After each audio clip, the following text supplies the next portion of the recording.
Então vamos lá. Felipe, eu vou começar em João capítulo 1, o primeiro capítulo. E é engraçado que João fala diversas vezes de Felipe, é muito importante isso. Ele começa dizendo assim: e o levou a Jesus, e Jesus, fixando o olhar nele, disse: Tu és Simão, filho de João, tu serás chamado Cefas. Aqui é quando foi chamado Pedro, né? Aí no dia seguinte que ele chamou Pedro, no dia seguinte, Jesus resolveu partir para a Galileia. E achando Felipe, disse-lhe: segue-me. Ora, Felipe era de Betsaida, cidade de André e de Pedro. E Felipe achou a Natanael e disse-lhe: acabamos de achar aquele de quem escreveram Moisés e os profetas, Jesus de Nazaré, filho de José. O que isso quer dizer? O que foi esse primeiro chamado? Primeiro que a coisa mais linda de tudo é que Jesus já tinha no coração chamar Felipe. Já tinha no seu plano chamar Felipe. E quando chamou Felipe, a primeira coisa que Felipe fez foi chamar alguém. Como eu já disse, né, o que a gente aprende com a história dos mártires, o que a gente aprende com a história dos apóstolos? A gente aprende alguns insights que a gente pode aplicar para o nosso dia a dia. E qual foi o primeiro insight que eu vi aqui? O de ser um escolhido. Você também é um escolhido. Jesus em algum momento te chamou para crer nele. Em algum momento na tua vida, Jesus chamou você para ser seguidor dele. E nesse momento, quando você aceita, quando você recebe, começa a exercer em você algo, e é isso que aconteceu com Felipe, é natural que aconteça, o desejo de chamar outros para crer. O desejo de chamar alguém para, vem ver, eu conheci a Cristo e é incrível. Vem ver, Natanael, vem cá. Que é o Bartolomeu, né? O Natanael, vem cá. Vem ver, nós encontramos o Messias. Encontramos o Jesus de Nazaré. O filho de José. Moisés falava dele, as escrituras falavam dele. Sabe o que me lembrou agora? Eu não tinha pensado nisso no momento, mas me veio agora. Quando eu aceitei Jesus, eu tinha por volta de 13 para 14 anos, eu era muito adolescente. Eu estava, a minha mãe estava eu sentado aqui, minha mãe sentada do meu lado numa beliche, e a dona Sebastiana, que era uma profetisa. Naquela época você tinha a igreja tradicional e tinham poucas igrejas avivadas. Igreja avivada, em 1976, 75, 76, igreja avivada era que batia palma, era que cantava hinos avivados, né? Que falava do Espírito Santo. Então, a dona Sebastiana era da igreja avivada. Ela estava sentada na cama da minha irmã em frente, e aqui em frente tinha uma beliche, que era minha e do meu irmão em cima. E a gente estava sentado aqui na minha cama, e minha mãe e a dona Sebastiana falando de Jesus para nós, e eu fechei os olhos, com os olhos fechados, tudo escuro. Daqui a pouco eu vejo uma pontinha de luz, e essa luz vai crescendo, crescendo, crescendo, e toma a forma assim dos meus olhos. Aí eu abro assim, porque ela explodiu assim para mim, eu fiz assim, aí a dona Sebastiana olhou assim para mim: o que foi, filho? Eu falei: não, dona Sebastiana, quando a gente começou a orar, eu estava com os olhos fechados, eu vi uma luzinha branquinha, bem pequenininha, ela foi crescendo, crescendo, explodiu para mim. E aí a dona Sebastiana ali, sentadinha na cama ali, ela, minha mãe aqui, ela chegou para mim e falou: Deus vai te usar, você vai ser usado por Deus para trazer o evangelho para essa família. E a partir dali, eu fui para a igreja, e fui na igreja da dona Sebastiana umas vezes, depois fui para uma igreja que era no mesmo quarteirão da minha casa, atravessando a rua. Era do lado, parede com parede, da padaria que eu comprava pão. Entrei nessa igreja, ali aceitei Jesus, e eu fiquei tão feliz por ter sido escolhido por Jesus, por aceitar Jesus, por crer em Jesus, que eu começava a ir na praça pública falar para as pessoas de Jesus, e trazia alguém da igreja para orar pelas pessoas, para poder fazer a pessoa aceitar Jesus. Então, o que eu estou querendo dizer com isso? Que quando Jesus vai lá e te chama, é um momento ímpar, é um momento incrível. É um momento onde você vai ser chamado por Deus para segui-lo. E Felipe, aconteceu isso com Felipe. Jesus chegou, vem, segue-me.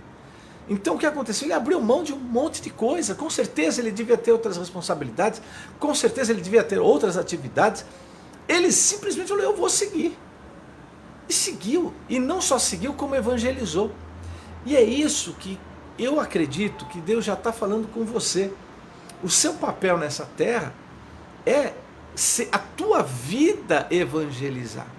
Não só pregar em palavras, mas pregar em atitude, pregar em boas práticas, em bons comportamentos, em exemplos, em atitudes. É você trazer na sua vida a evangelização.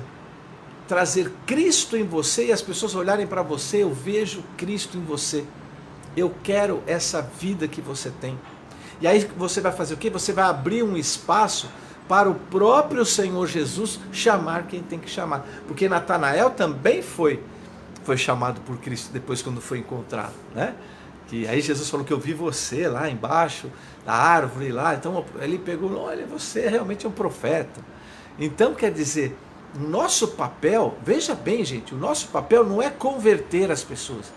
Quem converte as pessoas é o Espírito Santo. Quem chama as pessoas é Jesus Cristo. O nosso papel é evangelizar. O que é a palavra evangelho? São boas novas. A gente tem que trazer boas novidades, a gente tem que trazer boas notícias. A gente tem que trazer não só boas palavras, é boa vida. É uma vida que traz para as pessoas um evangelho vivo, que as pessoas vão olhar e falar, eu vou te seguir. E eu tenho certeza que nessa forma Felipe foi lá e trouxe Natanael, como trouxe muitas outras pessoas que eu vou falar depois mais à frente. Então, aqui foi o primeiro impacto. Teve um outro momento muito interessante. Quando Jesus estava no monte da multiplicação dos pães, que ele estava lá e estava todo mundo seguindo ele, ele viu aquela multidão de gente que há dias estava lá sem comer, e aí Jesus, levantando os olhos e vendo que tinha uma grande multidão, ele chegou para falar com Felipe. Olha que coisa interessante. Ele não foi lá para falar com todo mundo, ele chegou com Felipe, gente. Ele foi lá bater um papo com Felipe, ele foi ter lá uma interação com Felipe. Quantas vezes Jesus está querendo uma interação com a gente, próximo? Quantas vezes Jesus está querendo bater um papo só nós? Quantas vezes Jesus não quer falar, não, quero conversar com você. E foi conversar lá com Felipe. Aí foi chegar com Felipe e falou assim para Felipe, olha que legal, a pergunta que Jesus faz. Onde a gente vai comprar pão para esses homens aqui? Jesus perguntando para Felipe, olha lá, onde é, né? Vendo uma multidão ia ter com ele, disse a Felipe, onde é que a gente vai comprar pão para esse pessoal todo aqui? Mas disse isso Jesus para experimentar Felipe. Jesus sabia como ia acontecer, mas ele quis provocar Felipe. Porque Felipe, ele tinha uma visão um pouco mais humana, mais terra. Ele não chamava Jesus lá no começo, viu, o filho de Deus, não, era o filho de José. Não é aquele o Messias, não, era o Jesus de Nazaré. Então ele era um pouquinho mais das coisas da terra, mais terreno, né? E aí ele olhou assim e falou, olha, Senhor, nós temos aqui 200 dinheiros, dá mais ou menos que um dia de salário, né? Um dia de salário, eles deviam ter ali mais ou menos o que, uns 200 dias de salário, então era um valor até que razoável, né? Mas se a gente comprar tudo isso em pão, porque tinha mais de 5 mil, sem contar, né, homens e mulheres lá, então tinha tanta gente falando, olha, mas não vai dar. A gente tem, olha, porque eles tinham uma caixinha, você vê como ele é muito terreno, né? Olha, pelos meus cálculos aqui na contabilidade que nós temos, que você vê que ele acompanhava até quanto tinha no caixa. Ele sabia quanto tinha no caixa. O cara era muito contador, muito, né, retão ali. Aí, olha lá, não vai dar para comprar para todo mundo. Mal sabia ele que Cristo ia multiplicar. Então, de novo, o Senhor estava estimulando a Felipe a sair um pouquinho daquela visão tão terrena para ele poder crescer, para ele poder compreender que existem coisas além do terreno. Eu acredito, gente, olha o nosso aviãozinho passando lá, vocês viram ali, né? Eu acredito, pessoal, que Felipe nunca mais se esqueceu dessa pergunta. Eu acredito que Felipe nunca mais se esqueceu, porque veja bem, ele está lá, ele vai lembrar, com certeza ele vai lembrar várias vezes, Jesus chegando para ele e perguntando, como a gente vai fazer para alimentar esse pessoal todo? E eu acho que Felipe vai lembrar e vai pensar assim, puxa vida, eu peguei e respondi que a gente não tinha dinheiro para isso. Mas como eu respondi mal, como eu deveria ter respondido de outra forma, como a minha fé era pequena. Às vezes Deus nos dá perguntas, Deus nos dá situações, Deus nos dá dificuldades, Deus nos dá desafios, obstáculos, Deus nos dá tribulações, dificuldades, às vezes caminhos que a gente acha que não tem saída, para estimular as nossas respostas, para ver como é que nós damos respostas à dificuldade que enfrentamos.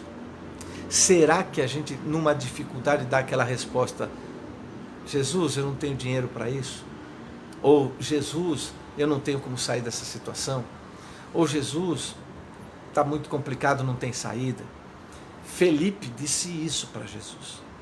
E eu tenho certeza que durante a vida toda dele, ele começou a aprender, a mudar de ter uma visão humana e aprender a ter uma resposta sobre a perspectiva de Deus.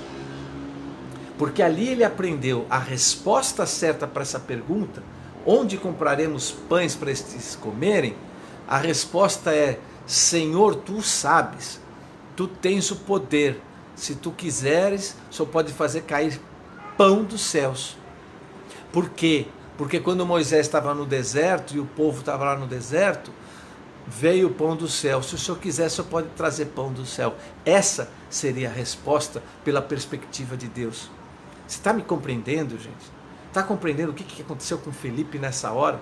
Foi o maior choque entre a humanidade e a divindade. O olhar humano e o olhar divino.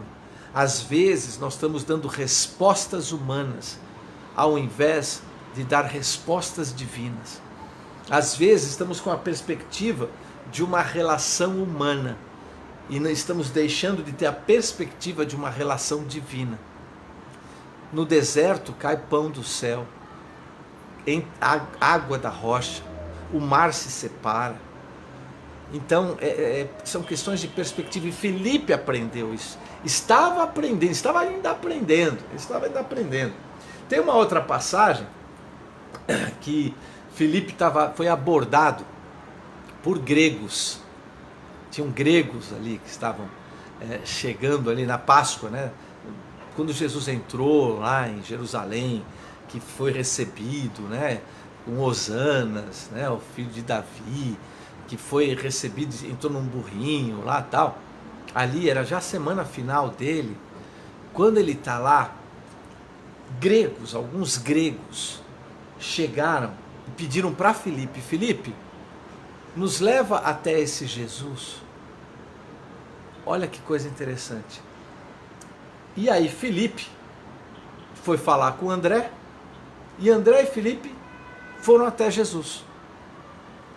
E chegaram a Jesus e falaram, olha, tem alguns gregos que querem vê-lo. De novo, Felipe foi trazer uma perspectiva humana, dizendo assim, olha, eles não são judeus, mestre, eles são gentios. Porque na cabeça de Felipe e de todos que estavam ali, Jesus estava vindo só para judeus, tá? Guarda isso. Na cabeça deles ali, e até depois da morte de Jesus, muitos deles achavam que era só para judeus. Então eles vieram lá meio assim de jeito para Jesus, falaram, Jesus, mas... Porque não podia estar entrando em contato com quem não era judeu, Jesus já tinha entrado antes, né? E assim, uma mulher samaritana, com vários outros. Jesus quebrou um pouquinho disso, mas eles ainda estavam com, assim, não pode encostar e nem ver quem não é judeu. Então chegaram, olha, mas a gente tem ali uns gregos, uns gentios que querem te ver. E nessa hora, Jesus muda a perspectiva para a perspectiva divina. Ele diz assim, respondeu-lhes Jesus. Então, Jesus respondeu para o Filipe e para o André. Respondeu assim, é chegada a hora de ser glorificado o Filho do Homem. Em verdade vos digo, se o grão de trigo não cair na terra e morrer, fica ele só, mas se morrer vai dar muito fruto. Depois ele fala lá, quem ama a sua vida, perdê-la, quem odeia, guardá-la, vai ganhar a vida eterna, e aí ele fecha. Se alguém me quiser servir, siga-me, e onde eu estiver, ali estará também o meu servo. E se alguém me servir, o Pai o amará.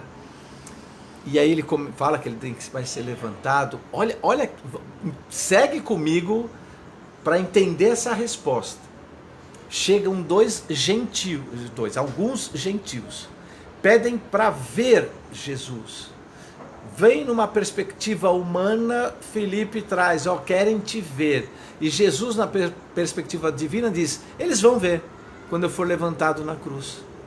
Eles vão ver, não só eles, mas todos. Porque eu não vim só para judeus, eu também vim para eles, para gregos, para romanos, para todos os gentios. Eles querem me ver? Chegou a hora, é agora a hora, chegou o sinal. Esse é o sinal. Os gentios querem me ver? Eles vão ver, mas vão me ver pregado numa cruz. E a partir daí, se eles quiserem me servir, me sigam. Então, não é que eu quero seguir, não quero ver Jesus, não. Você quer servir? Então siga-me. E o Pai vai fazer morada com vocês, mandando o Espírito Santo. E o Espírito Santo veio até os gentios. Então, de novo, Filipe traz uma perspectiva humana e Jesus traz uma perspectiva divina. O que eu quero dizer aqui para vocês, ainda da última, ainda vai ter mais uma outra, que é o ponto final lá na ceia, é que no dia a dia nós, eu, você, nós somos impactados e somos chocados e temos muitas vezes um embate ou um impacto de coisas naturais, coisas do dia a dia. Arrumar uma casa, trabalhar no escritório, ir para uma aula, fazer um trabalho que tem que ser feito, ir até a igreja. Tem coisas que são as coisas naturais e humanas que devem ser feitas, sem dúvida nenhuma. O dia a dia normal, sem dúvida nenhuma, isso tem que acontecer e vai sempre acontecer. Mas o que está claro aqui para a gente na vida de Filipe é que a gente tem condições de olhar as coisas apenas na perspectiva humana e deixa correr, como a gente também tem a condição de entender, será que Deus não está querendo falar alguma coisa para mim com relação a essa situação que está acontecendo? Será que neste momento que eu estou passando não é algo que eu tenha que aprender? Será que não é algo que eu tenha que aperfeiçoar? Será que não é algo que eu vou ter que crescer? Será que não é algo que eu vou ter que desenvolver? E Filipe estava sendo preparado por Jesus Cristo em todos esses impactos para o seu crescimento. Eu sei que Jesus fez muito mais com Filipe, deve ter conversado muito mais com ele, aqui é só o que foi registrado, mas só nessas 3 passagens a gente já vê isso. E nessa quarta que eu vou apresentar aqui para vocês, vocês vão ver como vai ficar mais claro ainda. Estavam ceando ali na ceia, na última ceia, e Filipe chega para Jesus e fala assim para Jesus: Senhor, mostra-nos o Pai e isso nos basta. Mostra-nos Deus. Respondeu-lhe Jesus, com muito amor, com muito carinho: Filipe, há tanto tempo que eu estou convosco e ainda você não me conhece, Filipe. Quem me viu, viu o Pai. Por que você diz, mostra-nos o Pai? Não crês que eu estou no Pai? Não crê que o Pai está em mim, permanece em mim? E é Ele quem faz as suas obras em mim? crede que eu estou no Pai e que o Pai está em mim, crede ao menos por causa das obras. Felipe,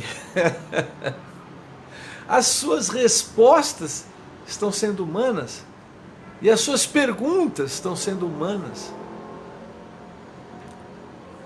E aí eu creio que, mais uma vez, Felipe teve a dificuldade de entender que as coisas naturais, humanas, físicas, têm sim uma conotação espiritual, divina, e que a gente precisa ter os olhos espirituais para compreender o que é que está acontecendo. Infelizmente tem pessoas que vivem 100% da sua vida no terreno, no humano, no físico e pronto. Tem outras que só vivem no espiritual, nunca, né? Tem gente que, não, Deus proverá, Deus proverá, Deus proverá, e às vezes não faz nem o que é a sua responsabilidade. Eu creio que o ponto-chave é você ter um equilíbrio com Deus. Porque na sua proximidade com Deus, na sua devocional com Deus, na sua vivência com Deus, no seu dia a dia com Deus, você vai se aperfeiçoando em Deus e vai compreendendo quando Deus fala através das coisas terrenas, das coisas divinas, do que tem para acontecer. Uma vez, aconteceu comigo, eu já contei aqui, mas vale a pena a gente só relembrar como isso tem a ver. Eu estava dirigindo meu carro e era um Fiat há muito tempo atrás, na década de 90. E eu estava dirigindo e eu comentava assim com Deus, né? E eu falando assim no carro, e brinca porque eu falo com Deus toda hora, né? Tá falando, oh Senhor, por que o Senhor não fala comigo assim? Por que o Senhor não fala como o Senhor falou com Moisés? Elias, que o Senhor mandou fogo do céu, né? Tal, isso, aquilo, tal. E começando a falar assim, né? Oh, por que você... E conversando com Deus, num tom de até alegria, assim, falando, tá nisso, gente. Meu carro começou, parou. Ele se acelerava assim, ele não, nada. E por sorte, ele parou perto de tinha lá uma borracharia, um mecânico do lado, eu consegui levar o carro assim perto e encostar assim, falar, cara, morreu aqui o carro, dá para você dar uma olhadinha nele? Pois vamos olhar. Aí eles foram lá para olhar. Eu ia me atrasar no compromisso que eu ia estar, falei, o carro está parado aqui. E naquela época, sem celular, tinha orelhão. Na época que tinha orelhão. E eu fui até onde estava, não tem orelhão, até ali e tal. Estou indo lá. E quando eu estou indo, sabe aquele tempo nublado, tempo de chuva, tempo assim? Quando eu estou chegando perto do orelhão, eu sinto os poucos cabelos que eu tenho arrepiado. Os pelos aqui do braço, um pouquinho aqui, tudo arrepiado. Minha roupa arrepiada. Sabe quando você sente assim, tudo elétrico, né? E daqui a pouco vem um raio que pega um poste que estava uma distância razoável de mim, mas estava próximo assim, que eu peguei e caí para trás assim, né? Eu caí assim para trás. E na mesma hora eu me ajoelhei lá, falei, Senhor, eu estava brincando, Jesus, eu estava brincando, não. Eu não tenho condições do Senhor falar comigo. Eu não tenho condições do Senhor falar comigo. Me perdoa. Eu estava só brincando. Daquele dia em diante eu nunca mais não pedir, Senhor, me mostre, quero ver. Não, eu sei que o Senhor quer. Na hora que o Senhor quiser, o Senhor faz as coisas acontecer. Eu não preciso brincar nunca mais. Eu tomei um susto, gente, que eu nunca mais brinquei desse jeito com Deus. E eu sei que ele fez. Como eu brinquei com ele, ele brincou comigo também. Do jeitão dele lá, né? E me pôs no lugar. Várias outras coisas a partir dali, várias outras. Ele fazia, ele faz, e eu sempre tenho notado isso, até hoje tenho notado em detalhes as coisas que são divinas dentro do meio natural, dentro do meio físico. Isso você vai aprendendo, eu não vou ensinar, isso aqui não se ensina, isso se vive. Felipe foi vivendo isso. Então, da mesma forma, você comece a ficar mais atento com as coisas que Deus permite você passar para que você cresça e se aperfeiçoe na sua relação com Ele. Se o barco estiver quase afundando, lembra que Jesus está dormindo no barco, ele não vai afundar. Quando o mar estiver fechado e o exército estiver atrás, é só saber que ele vai se abrir, na hora certa vai se abrir, você vai passar. Se não tiver o alimento, vai cair maná do céu. Se não tiver água, vai sair da pedra a água. Porque o Senhor não vai te deixar faltar.